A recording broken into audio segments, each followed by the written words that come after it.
Professor Barney Pityana is stepping down as chair of the National Lotteries Commission at the end of 2025. You remember, of course, we spoke to him upon his election or appointment as the chair of the NLC, and he was the guy who was going to come in with a broom to sweep the place clean. Why is he stepping down now, following Herculean efforts to try and change the NLC after years of mismanagement and, quite frankly, thieving by officials? What does he know that we don't? Prof, always a pleasure to have you on the show. Thank you for your time. Good morning, Wong. It's good to talk to you once again. Thank you. When you were first appointed as chair of the NLC, you and I spoke on this show, and you promised... I remember that so well, Bongs. I remember that so well. You promised to sweep the place, yeah. We promised each other the heavens. And how far are we? Are we at least in the clouds?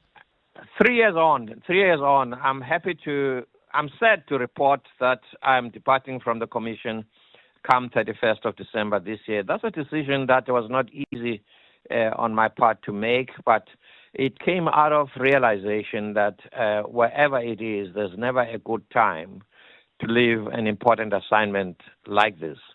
But it also comes because I am confident about two things. One, we've got a very good team of members of the board as well as commissioner and executives who will drive this process forward and will never regress to where we were before.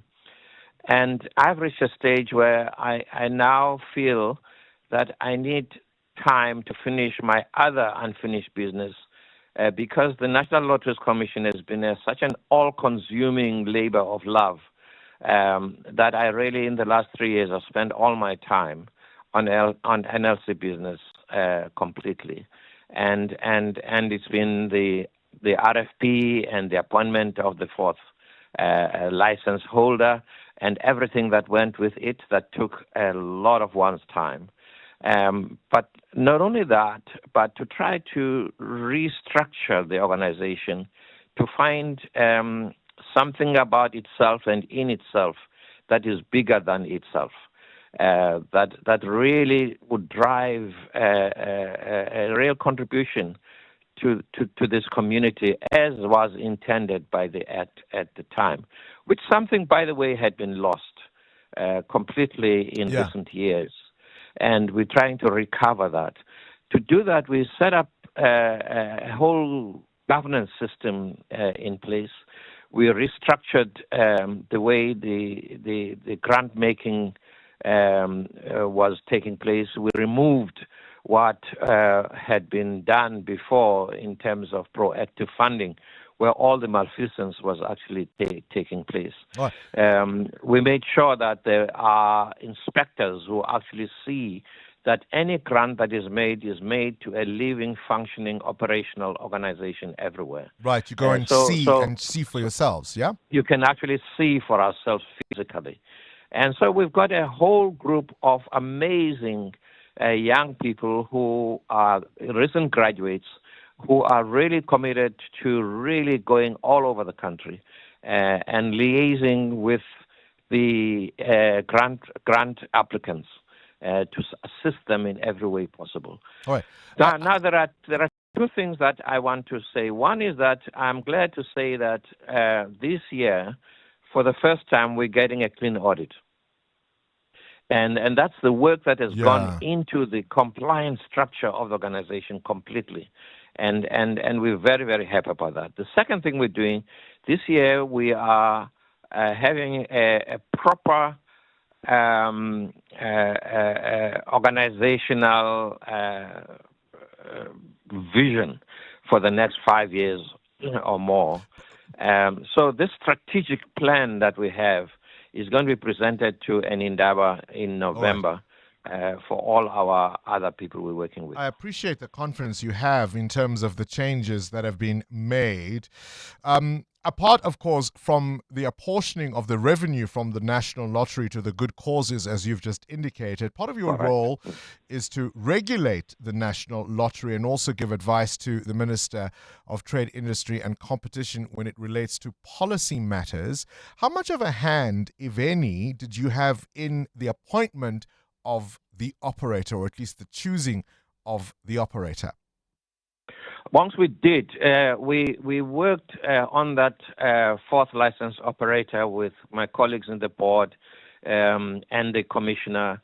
We made sure that all the systems were in place. The RFP was passed, and it was everything was above board. It was according to the act. Yeah. And the previous minister, E.P. Patel, approved it and published it.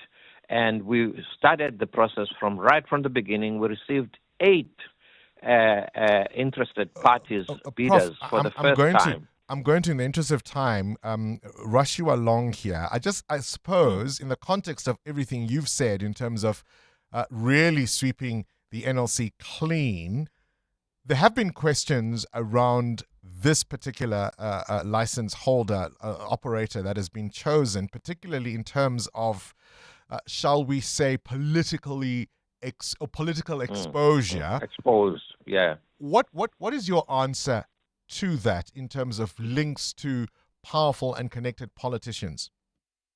All I can say, in all honesty, we never saw that coming. It was not on the radar. With all the work that was done, that never came our way at all. And when the decision was made by our board, when it did come, we made a commitment to the Parliamentary Portfolio Committee. We made a commitment, and the minister also made the commitment that we will investigate. Did it not concern you? Of course, it was a matter of concern on the face of it, yeah, without even investigating it. On the face of it, it was a matter of concern. That's why we made a commitment to investigate. We said we would investigate that because in the event that the decision that was made would be affected by whatever is uncovered, then the minister has an option to withdraw the appointment that he has made and made it to another organization. And so far, that work is underway. I'm afraid it's not yet complete because it's very, very difficult for the investigators we've appointed to actually get the appointments that they need to make with the actors who are in this in order to investigate. But we're looking forward. Time is a factor, though, isn't it? I'm with you. I agree 100%. It is a factor. It is a factor to us as well. We are concerned, but we've got to push that everybody has to be heard. All right. On the face of it, it's a matter of concern, but we have to investigate it. Right. We might still interrupt you, whatever it is you move on to next, Prof, at whatever time that decision is made, to get your comment on it. Appreciate your availability and your time. The outgoing chairperson of the National Lotteries Commission, Professor Barney Pityana.